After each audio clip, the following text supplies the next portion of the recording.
Re:Zero to produkcja, która dość mocno przykuła moją uwagę i długo zbierałem się, aby obejrzeć kolejny sezon. O trzecim nie wiedziałem na szczęście nic i nie natrafiłem na żadne spoilery, więc mogłem na spokojnie obejrzeć dalszą część historii Subaru i Emilii. Podobnie jak w przypadku poprzednich sezonów, oglądało mi się to naprawdę dobrze, choć muszę przyznać, że ten nie wciągnął mnie aż tak bardzo jak tamte. Pora więc, bym opowiedział wam o Re:Zero, Kara Hajimeru Isekai Seikatsu, sezon trzeci. A zatem witajcie we wrażeniach z... Przypomnijmy na szybko główną fabułę i postacie, a potem zabierzmy się za omówienie trzeciego sezonu. Głównym bohaterem opowieści jest Subaru Natsuki, chłopak, który nagle przeniósł się do świata fantasy, gdzie bez krzty magii, umiejętności walki czy znajomości terenu musiał się zaadaptować i rozpocząć nowe życie.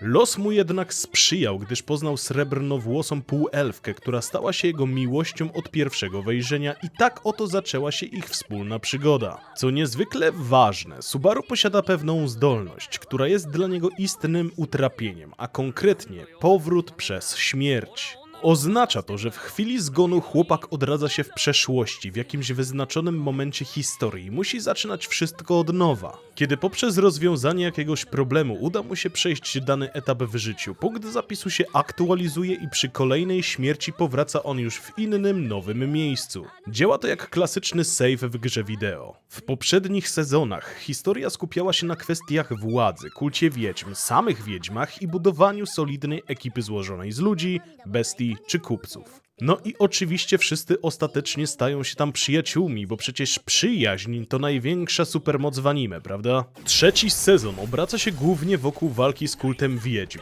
Sama organizacja postanawia zaatakować miasto, w którym aktualnie przebywają nasi bohaterowie, ponieważ gdzieś tam ukryte są kości pewnej wiedźmy, co stanowi niezwykle istotny artefakt dla tej zgrai popaprańców. Względem poprzednich sezonów, nasz bohater przede wszystkim o wiele rzadziej ginie. Uważam, że nie jest to żaden wielki spoiler, w końcu ta moc jest absolutną podstawą opowieści, więc to oczywiste, że protagonista zaliczy zgon przynajmniej raz czy dwa w trakcie całego sezonu. Poznajemy też nowych członków kultu i trzeba przyznać, że każdy z nich jest na swój sposób intrygujący, posiada unikalne moce oraz możliwości. Na scenę wkracza również główny złol, który jest do tego stopnia potężny, że ciężko znaleźć jakikolwiek sposób, by go chociaż dotknąć, a co dopiero zabić. Sytuacji wcale nie ułatwia fakt, że 4 wieże otaczające metropolię zostają przejęte przez te zgraje. W efekcie miasto zostaje całkowicie odcięte od świata, a na ulicach dochodzi do licznych morderstw, zniszczeń i innych potworności. W obronie weźmie udział wiele osób z ekipy Subaru, ale nie tylko. Do walki włączą się chociażby kandydatki na tron, więc naprawdę sporo będzie się tu działo. Oś fabularna całego sezonu opiera się tak naprawdę na obronie miasta oraz próbie odzyskania Emilii. Główny antagonista, czyli Regulus Corneas, porywa dziewczynę, ponieważ chce pojąć ją za żonę, a mówiąc ściślej, dodać jako kolejną sztukę do swojej kolekcji. Zgadza się, ten szajbus ma już sporo żon i każdą traktuje równie przedmiotowo. Nie ma u niego najmniejszego problemu z tym, by w dowolnej chwili zabić którąś z nich chociażby za to, że krzywo na niego spojrzała lub się uśmiechnęła. Gość nie toleruje absolutnie żadnych emocji. Subaru oczywiście pragnie ją za wszelką cenę uratować, ale niejednokrotnie staje przed dylematem, co jest ważniejsze w danej chwili. Ocalenie miasta i bezbronnych cywili, czy swojej ukochanej. Finalnie to niezwykle trudny wybór między moralnością a osobistymi uczuciami. Muszę też szczerze przyznać, że kilka pierwszych odcinków lekko mnie zniechęciło i znudziło, chociaż sam do końca nie wiem dlaczego. Jakoś nie potrafiłem się wciągnąć w akcję tak szybko jak w poprzednich sezonach, choć na szczęście później historia nabrała tempa i zrobiło się ciekawiej.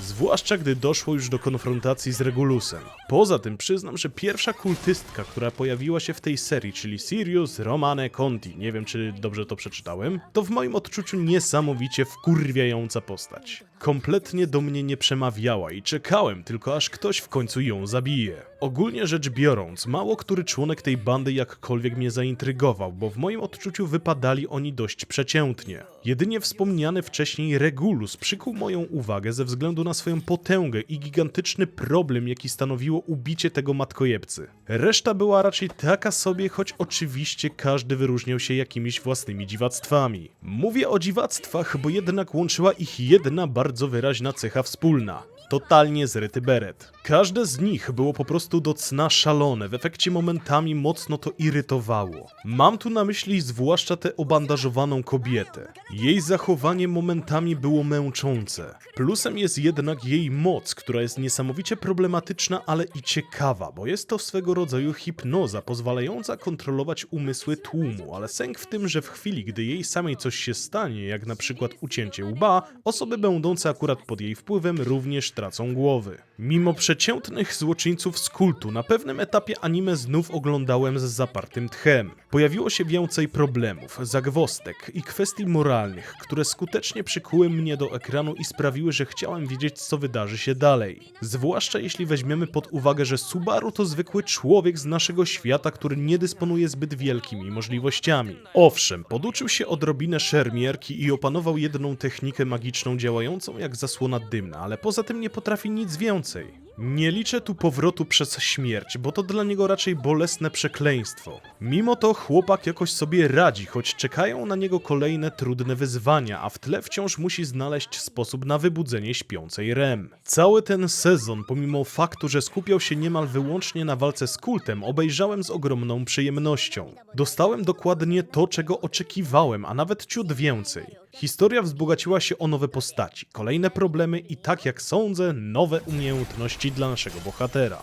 Sprawia to, że z niecierpliwością zastanawiam się, co wydarzy się dalej i jakie jeszcze przeciwności losu staną im na drodze, zwłaszcza, że w chwili, gdy piszę ten materiał, wychodzi akurat 4. sezon. Okej, przejdźmy do małego podsumowania. Fabuła mimo mojego początkowego znużenia w końcu nabrała wiatru w żagle. Dowiedziałem się wielu nowych rzeczy, a historia posunęła się do przodu, więc jestem z niej w pełni zadowolony i zdecydowanie chcę więcej.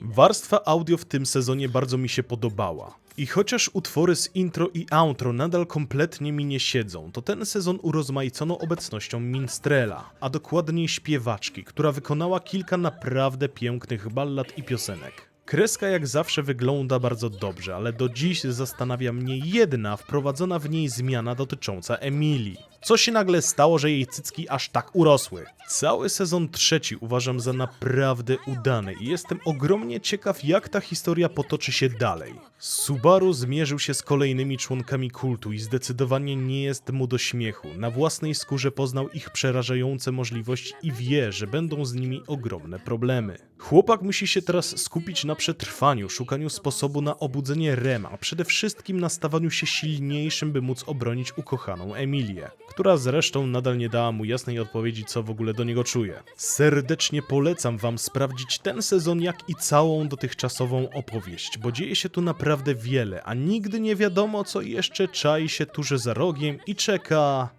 na naszego bohatera. Także to tyle. Dziękuję za wysłuchanie, dziękuję za poświęcony czas i życzę miłego oglądania.